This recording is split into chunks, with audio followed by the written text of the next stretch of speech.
Anda kembali bersama kami dalam editorial sepekan. Ini sudah di segmen terakhir, jadi langsung closing statement saja deh. Silakan ini Pak Indra dulu. Kalau saya kesempatan dengan kontroversi atau pro kontra ini saat kita melihat kembali apakah sistem pendidikan Indonesia sudah yang paling tepat. Bicara dari sisi anggaran APBN 400 triliun tiap tahun. Dengan ranking kita salah satu yang terendah seluruh dunia. Ya kan? Harapannya dengan ada perubahan ini tentunya membuat satu yang lebih baik. Harus ada perubahan, harus ada disrupsi, ya kan?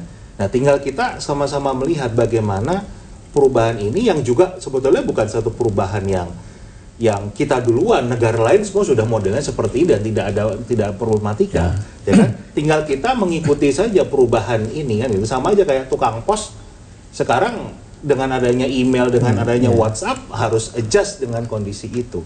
Kita harus melihat apa yang terbaik buat anak-anak kita. Kita harus punya SDM yang siap membangun negara yang kaya raya ini. Nah, ini sudah waktunya kita memang beralih nih Pak Arteria ya, bahwa ya tadi itu seperti kantor pos yang sudah beralih. Tentunya kalau dari sisi tujuan, ya saya tuh nggak pernah komplain, tujuannya pastinya baik, ya.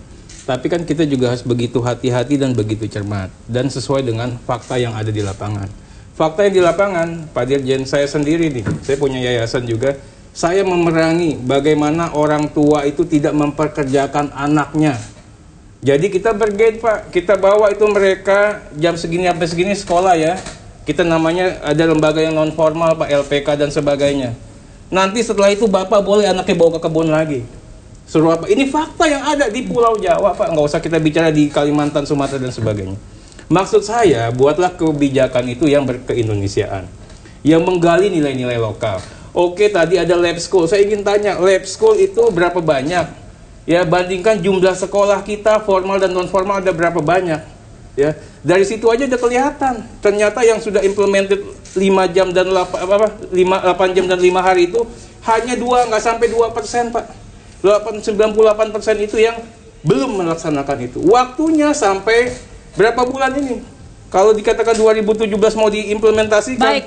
Ini saya katakan silakan Pak Hanafi. Butuh kesiapan. Kita berharap bahwa saya ingin ketiga di terakhir. Mendingan Mendikbud fokus itu 400 T lebih itu dipakai kemana aja sih, bermanfaat nggak bagi rakyat dan pendidikan, itu aja. Baik. Jadi justru sekarang ini dengan adanya Perpres ini kita berharap bahwa semangat untuk membangun, memperkuat pendidikan karakter itu harus dimulai gitu.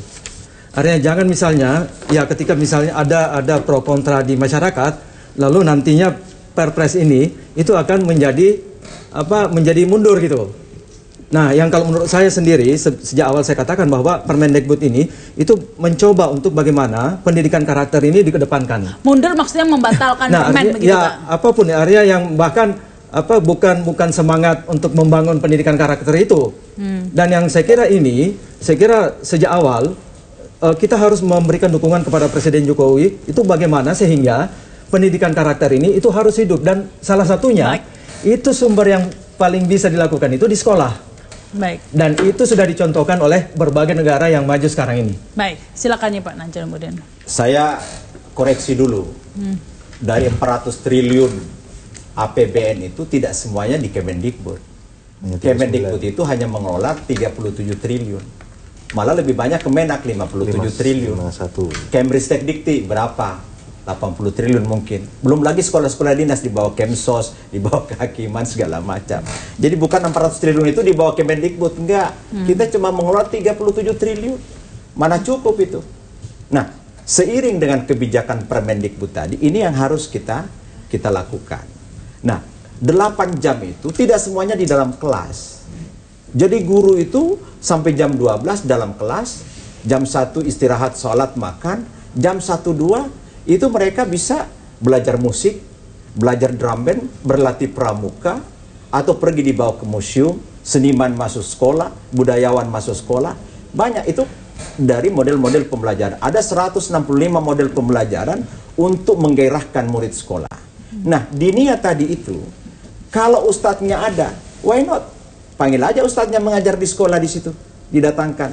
Supaya tak perlu ini murid pergi mengejar jam Dinia. Ini hanya sekedar solusi saja. Ya, nah, tapi pasti dengan demikian Pak Jokowi saya kira arif. Memang pro kontra tidak boleh kita nafikan. Ini ada, ya kan? Saya kira ya PBNU langsung menyatakan. Tapi jangan dikira Permendikbud ini tidak ada pendukungnya. PP Muhammadiyah menerima Permendikbud ini. Ya, dan juga yang ada yang lain.